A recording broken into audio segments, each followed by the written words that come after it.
يا أيها الذين آمنوا توبوا إلى الله توبة نصوحا صدق الله العلي العظيم وبلغنا رسوله النبي الكريم ونحن على ذلك لمن الشاهدين والشاكرين والحمد لله رب العالمين۔ دنیا میں اگر کوئی انسان کسی سے ناراض ہو جائے تو اس کو منانے کے لیے جتن کرنے پڑتے ہیں، بھاگنا پڑتا ہے، دوڑنا پڑتا ہے، ذرائع ڈھونڈنے پڑتے ہیں، وقت لگانا پڑتا ہے کہ اس کو کیسے منایا جائے۔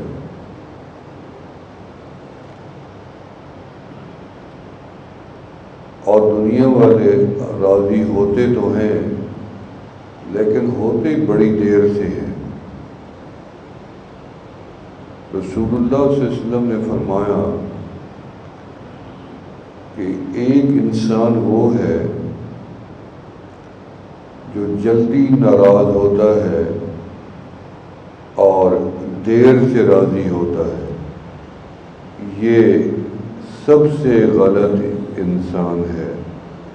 ناراض تو جلدی ہوتا ہے لیکن راضی بھی دیر سے ہوتا ہے۔ اس سے بہتر وہ ہے جو ناراض دیر سے ہوتا ہے اور راضی جلدی ہوتا ہے۔ اور اب کی ذات ایسی ہی ہے کہ وہ ناراض دیر سے ہوتے ہیں اور راضی سب سے جلدی ہوتے ہیں۔ فرمایا تم نے دیر لگا دی رب کو منانے میں اور اب تو راضی ہونے کے لیے تیار تھے۔ تم کہتے ہو کہ میں بھائی کے بغیر جی نہیں سکتا، رشتہ دار کے بغیر، سردار کے بغیر، ذمہ دار کے بغیر، مالک کے بغیر میں کسی کام کا نہیں ہوں۔ میں کہتا ہوں کہ ساری دنیا روٹھ جائے، اکیلا رب مالک بندے سے راضی ہو۔ ایک بزرگ کے بعد ایک چور نے توبہ طیب ہوا، توبہ کی۔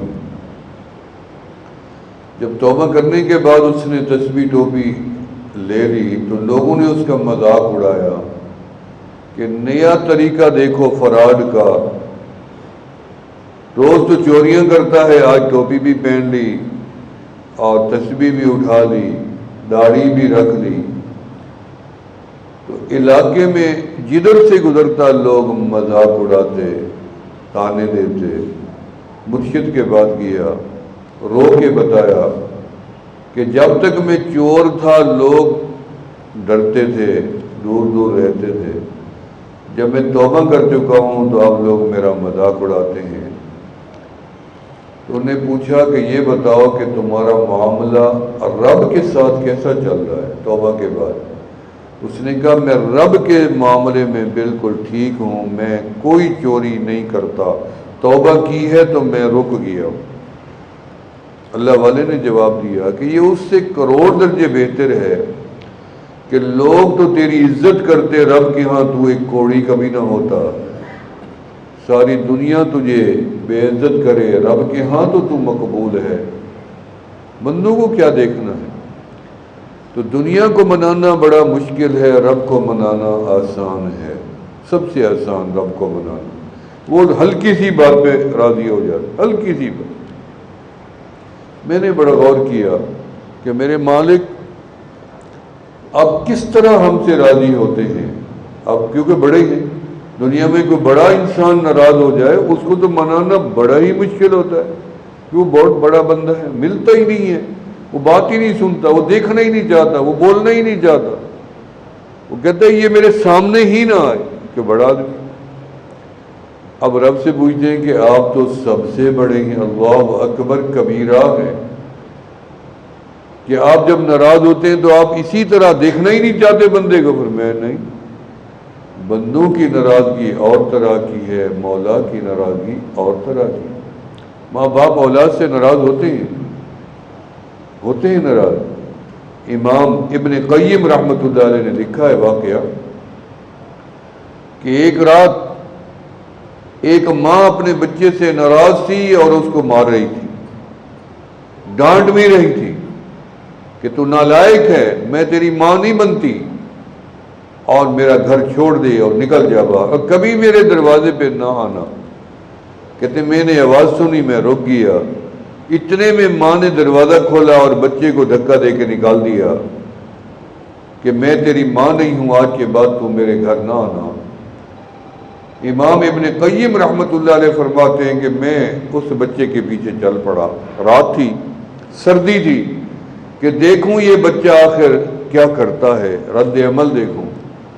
تو بچہ ایک رات ایک گلی میں گیا، وہ گلی ختم ہو گئی، تھوڑی دیر رکا، کچھ سوچا، دوسری گلی میں داخل ہو گیا، پیچھے بھی امام ابن قیم، پھر وہ گلی ختم ہوئی، وہاں وہ رکا، پھر کچھ سوچا، پھر تیسری گلی، پوری رات سردی میں گھومنے کے بعد یہ بچہ پلٹ کے اپنی ماں کے دروازے پہ واپس آ گیا، دیکھا دروازہ بند تھا، تو اس نے بیٹھا اور ماں کے دروازے کی چوکھٹ پہ سر رکھا اور نیند آ گئی، تھکا ہوا تھا، کہتے میں بھی رکا رہا، اتنے میں تھوڑی دیر گزری کہ ماں نے دروازہ کھولا، ماں تھی، کلیجہ تھا، دل میں لگی، آئی تو دیکھا کہ بیٹا دروازے پہ نیند پڑا ہے، تو ماں نے نیند پڑے بچے کو بھی تھپڑ مار دیے اور جگا بھی دیا کہ تیری ہمت کیسی ہوئی کہ تو دوبارہ میرے دروازے پہ واپس آئے جب میں نے تجھے نکال دیا تھا نافرمانی کی وجہ سے۔ تو بچے نے جواب دیا کہ ماں جب تو نے مجھے نکالا تھا میں نے بھی سوچ لیا تھا کہ دوبارہ میں اس گھر پہ کبھی نہیں آؤں گا، اور میں نے یہ سوچ کے فیصلہ بھی کر لیا تھا کہ میں مزدوری کروں گا، نوکری کروں گا، پیسہ کماؤں گا، گھر بناؤں گا، شادی کروں گا، میرے اپنے بچے ہو جائیں گے، مجھے کسی کی ضرورت ہی نہیں۔ پھر میں پوری رات پھرنے کے بعد سوچتے سوچتے سوچتے اس نتیجے میں پہنچا کہ میں مزدوری بھی کر لوں گا، پیسہ بھی بنا لوں گا، شادی بھی کر لوں گا، بچے بھی ہو جائیں گے، گھر بھی بن جائے گا، ہر چیز مجھے دنیا کی مل جائے گی، لیکن ماں میں نے یہ سوچا جو مجھے تیرے سینے سے پیار ملتا ہے وہ تو مجھے کہیں سے نہیں ملے گا۔ بس یہ بات کرنے کی دیر تھی کہ ماں نے اپنے بیٹے کو سینے سے لگا لیا اور اندر لے گئی۔ اور میں یہ سبق ہے ان لوگوں کے لیے جو مالک کے در کو چھوڑ کے بھاگ رہے ہیں، جیسے یہ بچہ واپس پلٹ آیا، آپ کو بھی چاہیے کہ آپ اپنے مولا کے دروازے پہ واپس پلٹ آئیں۔ اور اب 70 ماؤں سے زیادہ پیار کرتے ہیں۔ ایک صحابیہ رسول اللہ صلی اللہ علیہ وسلم کو جنہوں نے دیکھا ایمان کی حالت میں، وہ صحابی ہیں، صحابی اسی کو کہتے ہیں، اور جنہوں نے صحابہ کو دیکھا ان کو تابعین کہتے ہیں، پھر جنہوں نے تابعین کو دیکھا ان کو تبع تابعین کہتے ہیں۔ ایک صحابیہ رسول اللہ صلی اللہ علیہ وسلم سے پوچھتی ہے، ہانڈی چڑھائے بیٹھی تھی، کچھ سالن بنا رہی ہوگی آگ پہ، بچہ گود میں، یا رسول اللہ صلی اللہ علیہ وسلم ہم اپنے مولا کو کتنی پیارے ہوں گے؟ آپ صلی اللہ علیہ وسلم نے فرمایا کہ جو بچہ تیری گود میں ہے یہ تجھے اتنی پیارا نہیں ہوگا جتنی ہم اللہ کو پیارے ہیں۔ صحابیہ اتنی خوش ہو گئی اور عرض کرنے لگی، یا رسول اللہ آج یقین آ گیا کہ رب ہمیں جہنم کی آگ میں نہیں ڈالے۔ کیسے یقین آ گیا؟ وہ رب نے کہا کیا تجھے؟ پر میں نہیں، آپ نے جو اشارہ دیا ہے کہ جو بچہ تیری گود میں ہے اس سے زیادہ ہم رب کو پیارے، یہ تجھے اتنی نہیں ہے؟ تو میں نے غور کیا کہ میرے بچے کی ٹانگ جب میری گود سے باہر ہٹتی ہے تو مجھے خطرہ ہوتا ہے کہ آگ کی تپش نہ لگ جائے، تو میں ٹانگ پیچھے ہٹا لیتی ہوں۔ جب میں تپش برداشت نہیں کر سکتی تو ہمارا رب ہمیں جہنم کی پوری دیکھتی آگ میں کیسے ڈال دے گا؟ آپ صلی اللہ علیہ وسلم مسکرائے۔ ایک صحابی رسول آئے، عرض کرنے لگے، یا رسول اللہ صلی اللہ علیہ وسلم قیامت کے دن عدل کون کرے گا، حساب کون لے گا؟ کوئی فرشتہ ہوگا، کوئی انسان ہوگا، کوئی ولی ہوگا، کون حساب لے گا؟ رسول اللہ صلی اللہ علیہ وسلم فرمایا اللہ عادل ہے، عدل اللہ ترازو اپنے ہاتھ میں۔ صحابی رسول کھڑے ہوئے اور اپنی ردا اوپر ڈالی، ان میں اطمینان ہو گیا انشاءاللہ جنت میں جاؤں گا۔ کیسے؟ انہوں نے کہا کیونکہ عدل کسی انسان کے ہاتھ میں نہیں ہے، رحمان کے ہاتھ میں ہے نا، تو رحمان تو رحم ہی کرے گا، ہمیں جنت میں بھیج دے گا۔ تو انسان سے راضی ہونے میں لے تو لال بھی کرتا ہے، بھاگنے کی کوشش چھپنے کی بھی کرتا ہے، اور شرائط بھی لگاتا ہے، پابندیاں بھی لگاتا ہے، رسوا بھی کرتا ہے، چار بندوں میں بٹھاتا ہے کہ دیکھو اس کی یہ غلطی ہے۔ لیکن میں نے اپنے رب کو دیکھا کہ میرا رب اپنے بندوں کو رسوا نہیں کرتا۔ اگر رب چاہتے یہ نظام بنا دیتے کہ جہاں زنا کیا ہے اسی دروازے پہ جا کے توبہ کرو، جس کو برا بلا کہا ہے اسی سے جا کے معافی مانگو، پھر میں معاف کروں گا۔ یعنی اللہ پابندیاں لگا سکتے تھے کہ جتنی گناہ کیے پہلے اتنی نیکیاں کر لو، پابندی لگا سکتے تھے، لیکن اللہ نے نرمی کر دی ہمارے ساتھ۔ پہلی امتوں کے بعد یہ نرمی نہیں تھی۔ پہلی امتیں جب گناہ کرتی تھیں، ایک تو گنجائش ہی نہیں تھی گناہ کرنے کی، اسی لیے تو وہ رہبانیت اختیار کر کے پہاڑوں میں چلے گئے، غاروں میں چلے گئے کہ ادھر رہیں گے تو گناہ ہو جائیں گے۔ عمر ان کو لمبی دے دی کہ اس عمر کے بدلے میں تم نیکیاں اپنی بڑھا لو جتنی بڑھا سکتے ہو، لیکن مسئلہ یہ تھا کہ ان کے بعد نمازیں 2 تھی یا 3، مسئلہ یہ تھا کہ روزہ 1 تھا، ان کو بڑھاؤ، 1 روزہ ہے 1000 سال ہے رکھو۔ آمنہ کے لال ہے، عمر کم کر دی، اور نیکیوں کو اللہ نے یوں کر دیا کہ من جاء بالحسنہ فلہ 10 امثالھا، جو 1 نیکی کرے گا اس کو 10 اس کے بدلے میں ملے۔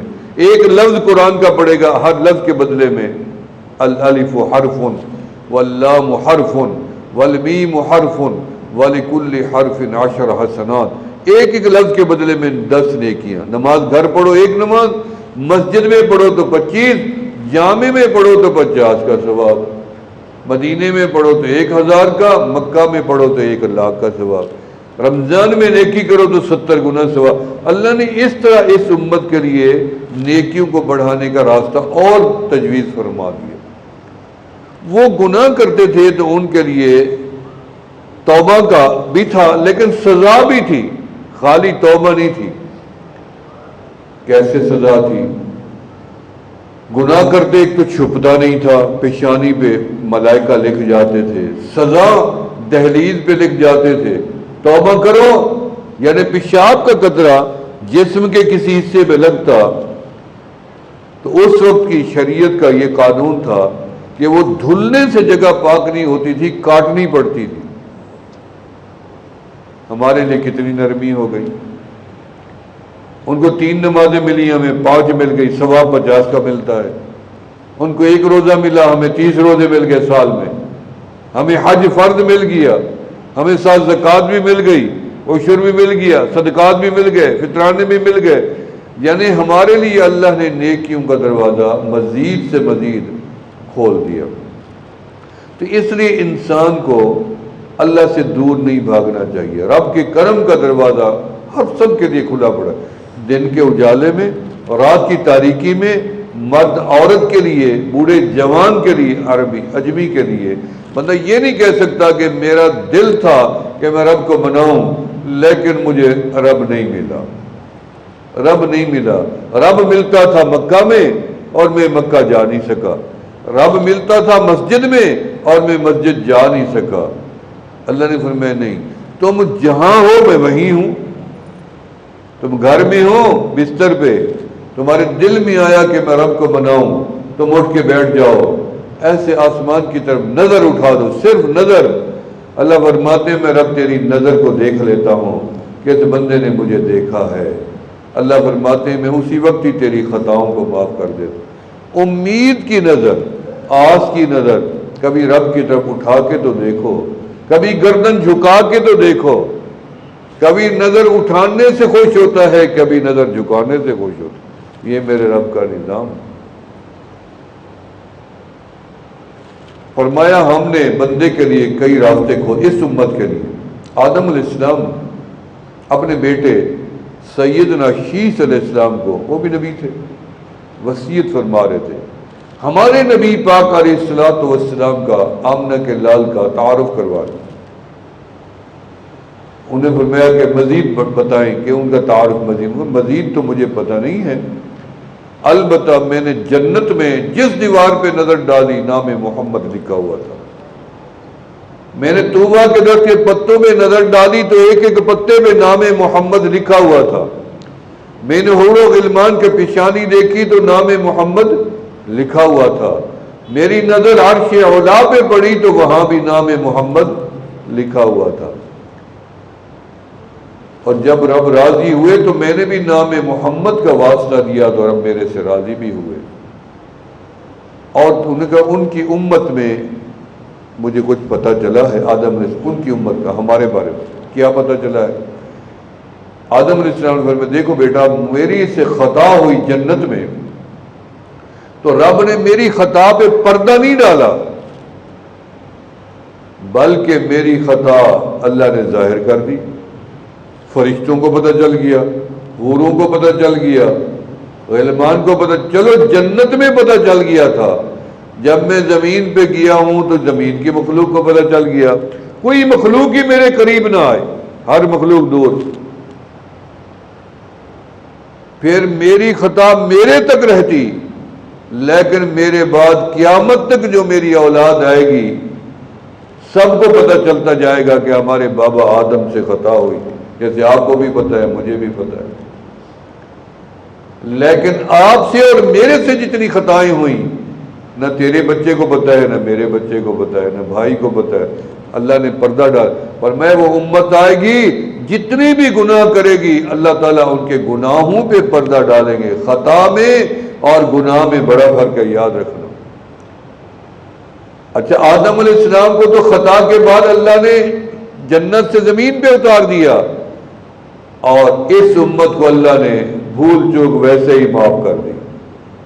آدم تو بھول گئے تھے جنت میں، ان کو زمین پہ اتار دیا، اس امت کو بھول چوک معاف کر دی ہے، صرف گناہ ہیں۔ اب گناہ صغیرہ اور کبیرہ، جو گناہ صغیرہ ہیں اس کا کیسے بخشش کا ذریعہ ہے؟ جیسے میں وضو کرتا ہوں، میرے ہاتھ سے گناہ گئے، کلی کرتا ہوں منہ کے گئے، ناک میں ڈالا ناک کے گئے، چہرہ دھویا چہرے کے، بازو پاؤں کے، پھر جیسے میں مسجد کی طرف روانہ ہوتا ہوں قدم قدم پہ گناہ جھڑتے جاتے ہیں۔ نماز پڑھ کے فارغ ہوا، چھوٹے گناہ سارے ختم، اب بچ گئے باقی بڑے گناہ۔ بڑے گناہوں کا بھی اللہ نے بخشش کا دروازہ کھول رکھا ہے۔ کیسے؟ فرمایا کہ جب انسان کوئی بڑا گناہ کرتا ہے اور اس کے بعد شرمندہ ہوتا ہے تو اللہ تعالیٰ فرماتے ہیں ہم تیری خطا اسی وقت ہی معاف کر دیتے ہیں۔ بڑا گناہ، چھوٹا نہیں، چھوٹے تو ویسے معاف ہو گئے۔ بڑے گناہ کے بعد کوئی انسان کہہ دے اللہ میری توبہ ہے، پھر بھی معاف۔ بڑے گناہ کے بعد کوئی بندہ نیکی کر لے، گناہ کیا تھا پھر نماز کا وقت تھا مسجد میں چلا گیا، ادھر نماز پڑھی ادھر گناہ معاف۔ بڑے گناہ کی معافی کا اور بھی ذریعہ ہے، کیا ہے؟ فرمایا کہ میں کہتا ہوں اللہم اغفر للمؤمنین والمؤمنات والمسلمین والمسلمات، میری دعا اللہ قبول کر کے ساری دنیا کے گناہ گاروں کے گناہ معاف کر دیں، یا تیری دعا قبول کر کے اللہ سارے گناہ گاروں کے گناہ معاف کر دیں، بڑے بھی چھوٹے بھی ساتھ۔ یا مثلا جنازہ پڑھتے ہیں آپ سب حضرات، کوئی بھی ایسا نہیں بیٹھا جس نے کبھی جنازہ نہ پڑھا، سب کوئی نہ پڑھتے ہی ہیں، ہر آئے دن دوسرے تیسرے دن جنازہ ہوتا ہے۔ تو جنازے میں کیا دعا مانگتے ہیں؟ اللہم اغفر لحینا ومیتنا وشاہدنا وغائبنا وصغیرنا وکبیرنا وذکرنا وانسانا اللہم من احییتہ منا فاحیہ علی الاسلام.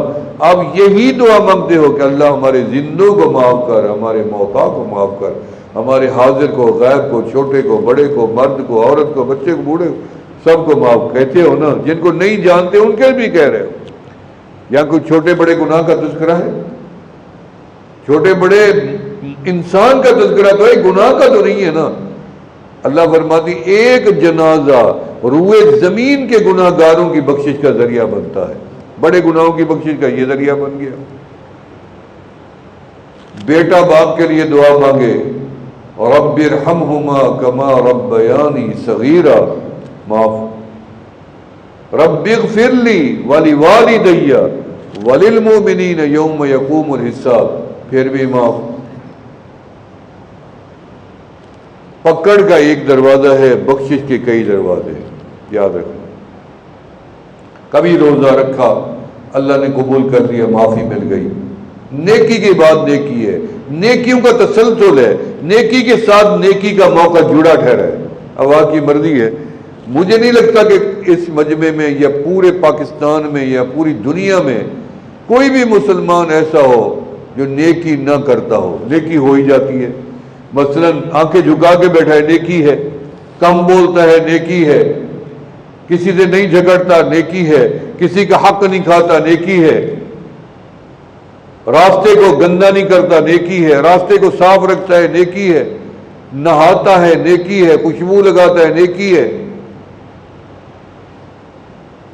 غریب کی مدد کرتا ہے، نیکی ہے. یتیم کے سر پہ شفقت کا ہاتھ رکھتا ہے، نیکی ہے. بیوہ کی کفالت کرتا ہے، نیکی ہے. کسی مقروض کو قرض معاف کرتا ہے، یہ بھی نیکی ہے. مسجد بنواتا ہے، نیکی ہے. دیا جلاتا ہے، نیکی ہے. سبیل پانی کی لگاتا ہے، نیکی ہے. روزہ رکھتا ہے، نیکی ہے. حج طواف کرتا ہے، نیکی ہے. زکوٰۃ دیتا ہے. یعنی اتنی نیکیاں ہیں، چھوٹی سے لے کے بڑی تک. جیسے ایک بندہ مسجد کے باہر قلعہ لگایا، نیت کیا تھی؟ ایک نے نکال دیا، ایک نے لگا دیا، دوسرے نمازی نے نکال دیا. لڑائی ہو گئی لگانے والے اور نکالنے والے میں. تیسرے بندے نے پوچھا کہ یہ قلعہ تو نے کیوں لگایا تھا اور تو نے کیوں نکالا؟ لگانے والے نے بتایا کہ میرے دل میں آیا کہ مسافر لوگ جب نماز پڑھنے مسجد میں داخل ہوتے ہیں تو ان کی سواریاں ہوتی ہیں، گھوڑے ہوتے ہیں یا خچر ہوتے ہیں، اونٹ ہوتے ہیں. قلعہ ہوگا تو یہاں باندھ کھڑائیں گے، تسلی سے نماز پڑھیں گے، تشویش نہیں ہوگی کہ باہر نکلے جانور ہی نہ ملے. تو اس لیے میں نے قلعہ لگا دیا. اب دوسرے سے پوچھا کہ تو نے کیوں نکالا؟ اس نے کہا رات ہوتی ہے، نمازی مسجد میں آتے ہیں، روشنی تو ہے نہیں، کسی کے پاؤں میں لگے، کسی کو چوٹ نہ لگ دے، میں نے نکال دیا. ایک اتنی سے عمل سے کہ قلعے لگانا اور نکالنا، یعنی لگ بھی گیا نکل بھی گیا، اس سے بھی رب راضی ہو گیا، اس سے بھی رب راضی ہو گیا، دونوں سے راضی. یہ نیکیاں ہیں. رب کو منانا سب سے آسان ہے، چھوٹی چھوٹی بات پہ وہ راضی ہو جاتے ہیں. تو اس لیے نبی علیہ الصلوۃ والسلام سے ایک صحابی رسول نے پوچھا، فرمایا امن کے لال یہ بتائیں کہ میرے سے گناہ ہو جائے میں کیا کروں؟ فرمایا میرا صحابی توبہ کرنا رب معاف فرما دیں گے. مدینہ طیبہ ہے، مدینہ منورہ ہے. اللہ ان سب کو مدینہ دکھا، مدینے والے آقا کا دیدار بھی نصیب فرما. تمہیں کیا پتا مدینے کا؟ مدینہ تو یثرب تھا، میرے آقا نے قدم رکھا تو میرے مولا نے منورہ بھی بنا دیا، طیبہ بنا دیا، پاکیزہ بنا دیا، برکت والا شہر مدینہ بنا دیا. علی ظہرہا برکات وفی جوفہا رحمات. فرمایا مدینے کی دھرتی کے اوپر برکت ہی برکت، نیچے رحمت ہی رحمت. وتراب المدینۃ شفاء، مدینے کی مٹی گرد و غبار میں میرے مولا نے شفا رکھی ہے.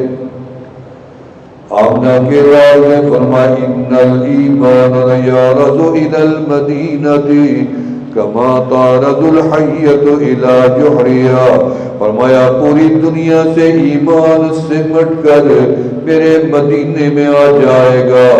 آمنہ کے لال نے فرمایا، میرے آقا علیہ السلام نے فرمایا، میری امت کے لوگوں کوشش کرنا میرے مدینے میں جینا اور میرے مدینے میں مرنا، اور بقی میں قبر بنا لینا، قیامت کے دن میں محمد تمہیں جنت میں ساتھ لے کے جاؤں گا۔ عش فی المدینہ وامت فی المدینہ، وہ جینا بھی مدینے کا اور مرنا بھی مدینے کا۔ 24 ملکوں میں میں نے سفر کیا، بڑے خوبصورت ممالک، شہر، علاقے، خطے دیکھے ہیں۔ رب کعبہ کی قسم ہے، مدینے جیسا شہر دنیا میں موجود ہی نہیں ہے۔ اتنی سکون ماں کی گود میں نہیں ملتا جتنی مسلمان کو عشق مصطفیٰ والے کو مدینے میں جا کے سکون مل جاتا ہے۔ ساری دنیا ختم ہو جائے گی، میرے آقا کا شہر مدینہ پھر بھی محفوظ رہے گا۔ کعبہ گر جائے گا، پتھر ہٹ جائیں گے، نشان مٹ جائے گا، لیکن میرے آقا کا شہر مدینہ ملائکہ پہرے دار بن جائیں گے۔ فرمایا یہ مدینہ ہے، پہلے یثرب تھا، میرے آقا نے قدم رکھا، رب نے منورہ بنا دیا۔ اضاء کل شیء، ہر چیز روشن و منور ہو گئی۔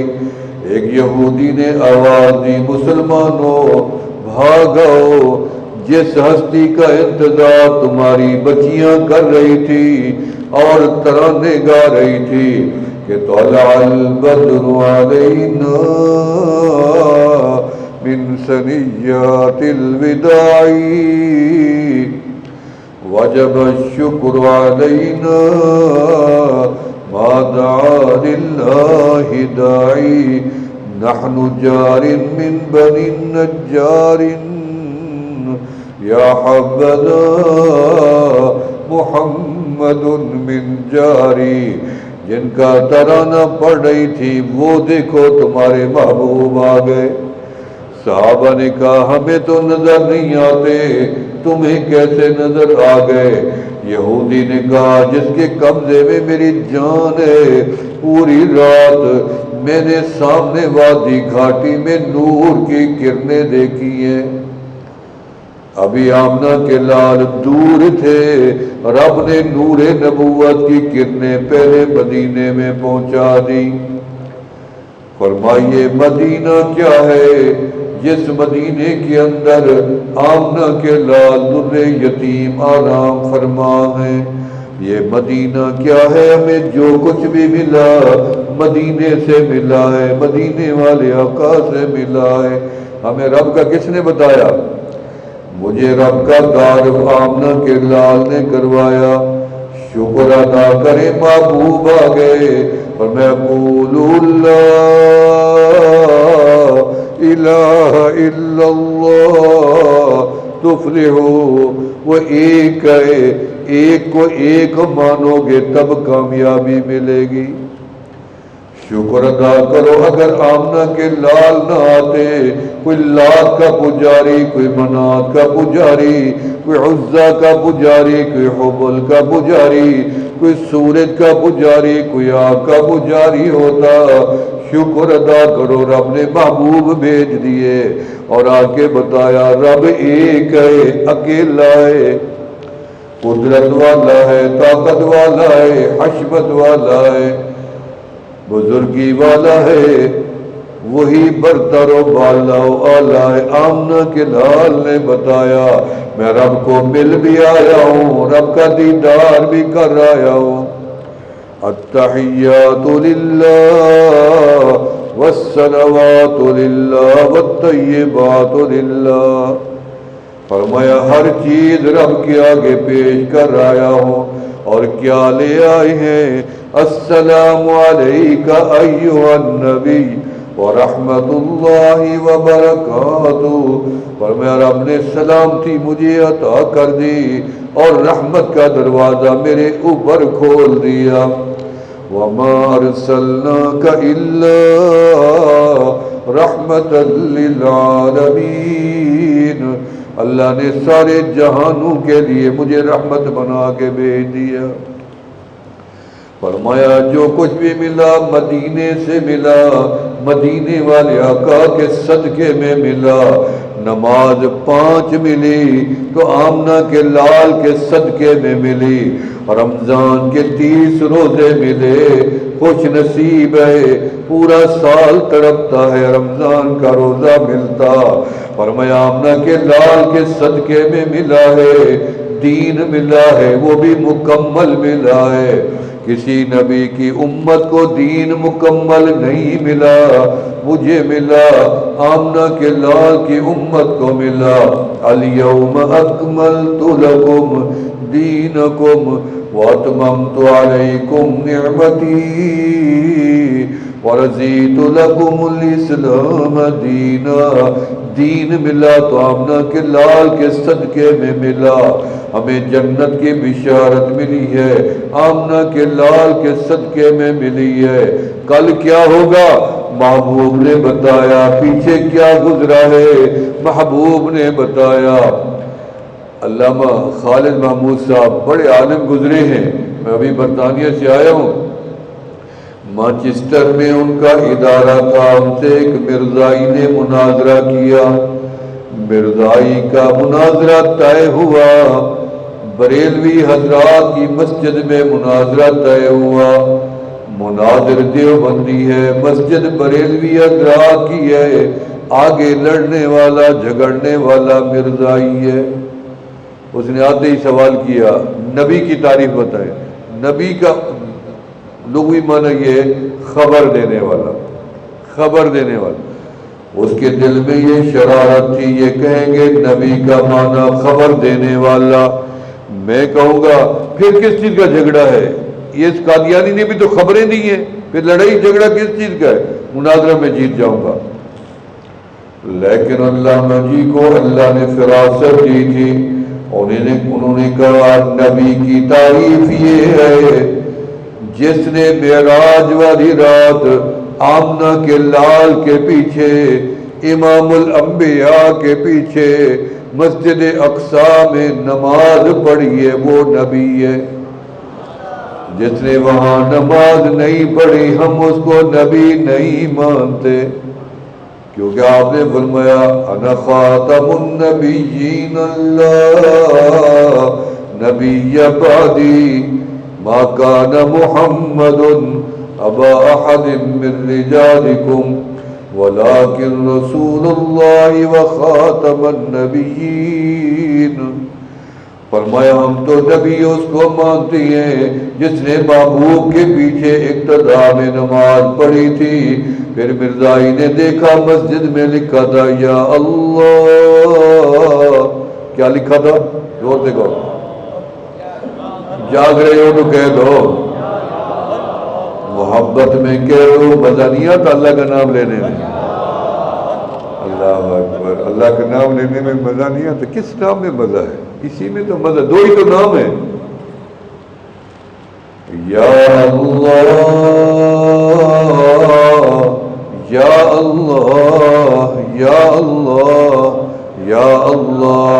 زور سے کہہ دو، محبت میں کہہ دو، مسجد گونج جائے میں نقش بندی ہوں، دل میں پکارنے والا۔ کبھی کبھی دل کرتا ہے اتنی آواز نکلے ہر مردہ دل میں میرے اللہ کا نام چلا جائے، ہر غافل دل بیدار ہو جائے۔ قیامت کے دن کوئی دل یہ نہ کہ اللہ تیرا نام میرے تک پہنچا نہیں تھا۔ یا اللہ یا اللہ یا اللہ۔ اللہ فرماتے ہیں میں نے سن لیا میرا بندہ، تو نے مجھے پکارا ہے، لبیک یا عبدی لبیک یا عبدی۔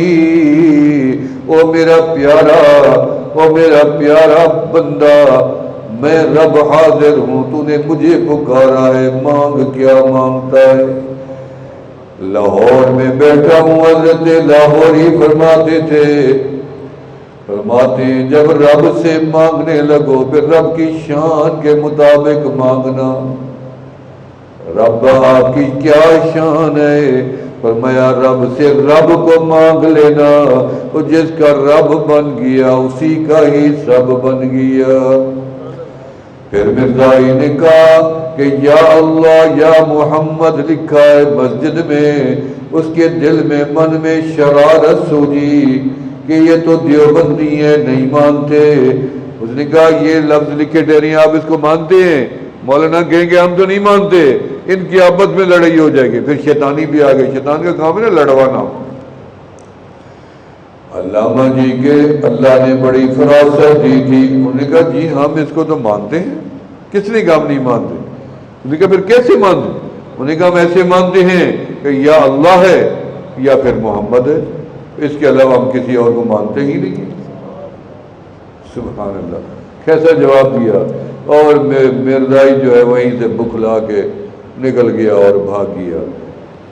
یہ ہے مدینہ میں جو کچھ ملا ہے مدینے سے ملا ہے، پردے کا حکم ملا مدینے میں ملا، جہاد کا حکم مدینے میں ملا، زکوٰۃ کا حکم مدینے میں ملا، رمضان کا روزہ مدینے میں ملا، حج کا حکم مدینے میں ملا، فرمایا تحویل قبلہ مدینے میں ہوا، شراب حرام بھی مدینے میں ہوئی، پہلی مسجد اسلام کی مدینے میں بنی، آذان پہلی سیدنا بلال نے دی مدینے میں دی، جمعہ ملا مدینے میں، عیدین ملی مدینے میں، پہلی قبر بنی، جنت البقیع بن گئی مدینے میں، ما بین بیتی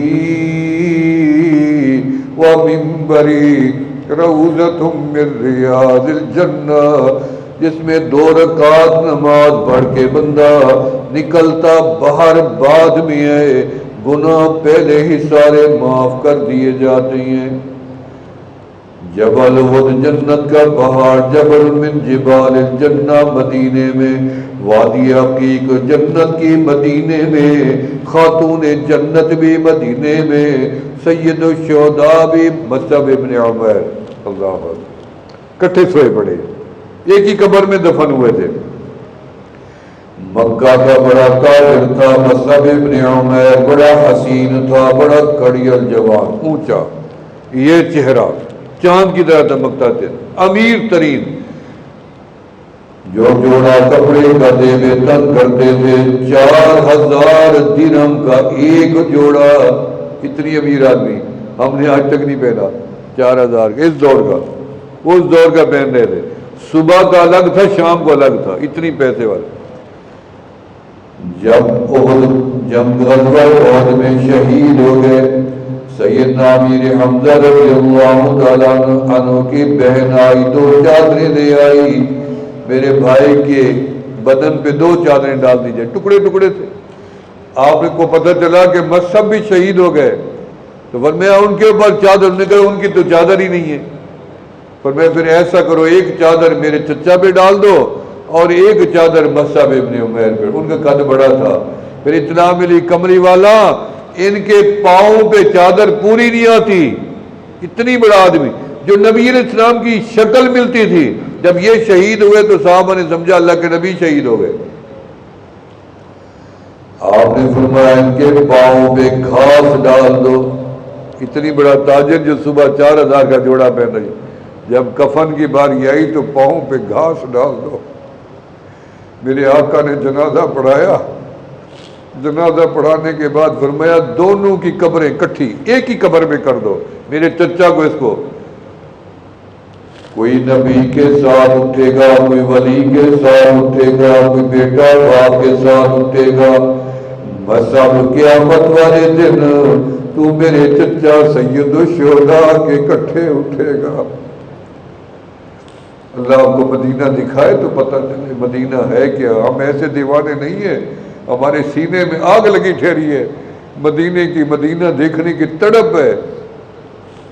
ہم تو یوں کہتے ہیں کہ اللہ آنکھیں بند کرے پھر کھولے تو مدینے میں ہو. امام مالک رحمت اللہ علیہ سے پوچھو عشق ہوتا کیا ہے مدینے کا. جنہوں نے 40 سال مدینے کے پاک دھرتی پہ جوتا نہیں پہنا، تھوک نہیں ڈالی، 40 سال حج نہیں کیا، عمرہ نہیں کیا، یہ ہے عقیدت مدینے کی. کیوں؟ فرمایا میں وہاں نہ پاؤں رکھ دوں جہاں نہ کہ لال نے پاؤں رکھا ہو، بے ادبی نہ ہو جائے. الدین کلہ ادب، سارے دین کا نچوڑ خلاصہ ادب ہی ہے. اللہ میں ادب اور میرے کامل کہتے ہیں اللہ بے ادبی گستاخی سے بچائے. بڑے کا ادب، چھوٹے کا ادب، بوڑھے کا ادب، سفید بالوں کا حیا، نام محمد کسی کا ہو اس کا حیا، قرآن کا حیا، علم کا حیا، علم والوں کا حیا، مسجد کا حیا، مقام کا حیا. یہ الحیاء شطر الایمان، ایمان کا حصہ ہے یہ حیا. اذا فاتک الحیا ففعل ما شئت، حیا کیا تو جو مرضی کرو. مدینہ منورہ کے اندر وادی حقیق جنت کی مدینے میں، خاتون جنت مدینے میں، سیدہ شباب اہل جنہ مدینے میں، آمنہ کے لال جنت کے والی جو خود مدینے میں. نہ جنت کی کلیوں میں دیکھا مزہ جو مدینے کی گلیوں میں دیکھا. مدینہ نہ دیکھا تو کچھ بھی نہ دیکھا. مدینہ وہ بستی ہے جہاں میرے مولا صبح شام تیری رحمت برستی ہے. 70,000 فرشتہ صبح آتا ہے، درود و سلام پڑھ کے حاضری دے کے پلٹ جاتا ہے، قیامت تک دوبارہ نہیں آ سکتا. شام میں الگ آتا ہے. یہ رحمت نہیں ہے تو اور کیا ہے جی. صحابی رسول نے عرض کیا کملی والا میرے سے گناہ ہو جائے میں کیا کروں؟ فرمایا توبہ کرنا، اللہ معاف کر دیں گے. کملی والا پھر ہو جائے گناہ. شکر ادا کرو ان صحابہ کا جنہوں نے ایک ایک بات کا سوال کیا اور امت کے لیے آسانی پیدا کر دی. دین بنتا گیا سوال و جواب. گندا پلید نجس ہوتا ہے لیکن جب دھو لیتا ہے پاک و صاف ہو جاتا. التائب من الذنب کمن لا ذنب له، توبہ کرنے والا ایسے ہو جاتا ہے جیسے کبھی زندگی میں اس نے کوئی گناہ کیا ہی نہیں ہے. میں توبہ کے کلمات پڑھ کے اجازت دوں گا. پڑھیں بسم اللہ الرحمن الرحیم. استغفر اللہ العظیم، استغفر اللہ تعالی ربی من کل ذنب واتوب الیہ. آمنت باللہ وملائکتہ وکتبہ ورسلہ والیوم الآخر والقدر خیرہ وشرہ من اللہ تعالی والبعث بعد الموت. یا اللہ میری توبہ ہے شرک سے، کفر سے، بدعت سے، چوری سے، جھوٹ سے، زنا سے، غیبت سے، ہر گناہ سے. یا اللہ میری توبہ قبول فرما. اشہد ان لا الہ الا اللہ وحدہ لا شریک لہ واشہد ان محمدا عبدہ ورسولہ. مبارک ہو میری اور آپ کی توبہ قبول بھی ہو گئی ہے، گناہ بھی معاف ہو گئے ہیں، بلکہ وہ گناہ نیکیوں میں بدل گئے ہیں. فجر کی نماز کے بعد درود شریف کی تسبیح، ظہر کی نماز کے بعد تیسرا کلمہ شریف، عصر کے بعد پہلا کلمہ شریف، مغرب کی نماز کے بعد اللہ واللہ ذکر الہی، عشاء کی نماز کے بعد استغفار کریں گے نا انشاءاللہ تعالی. آخری گزارش ہے تقوی اختیار کریں. آج کے بعد جھوٹ نہیں بولنا، جھوٹ عیب ہے اور مسلمان کو زیب نہیں دیتا جھوٹ بولنا. سمجھ آ رہی بات؟ آپ اچھے انسان ہیں اور اچھے مسلمان ہیں، جھوٹ نہیں بولنا، جھوٹ کا نفی کرنی اور حرام بھی نہیں کھانا. عقل حلال صدق مقال، جب تک زندگی ہے سچ بولیں گے اور حلال ہی کھائیں گے. اللہ پاک عمل کی توفیق عطا فرمائے. وآخر دعوانا الحمدللہ رب العالمین. دعا کریں، تھوڑا سا ذکر کر لیں، آنکھیں بند کر لیں، زبان تالو سے لگا لیں، 1 منٹ کے لیے قرآن پڑھیں. اللہ اللہ اللہ اللہ اللہ الہی مقصود ماتور ورضات سقانی الحب کا سات الوصال فقلت لخمرتی نحوی تعالی مومنہ ذکر خدا بسیار گو تاب یابی درد و عالم آبرو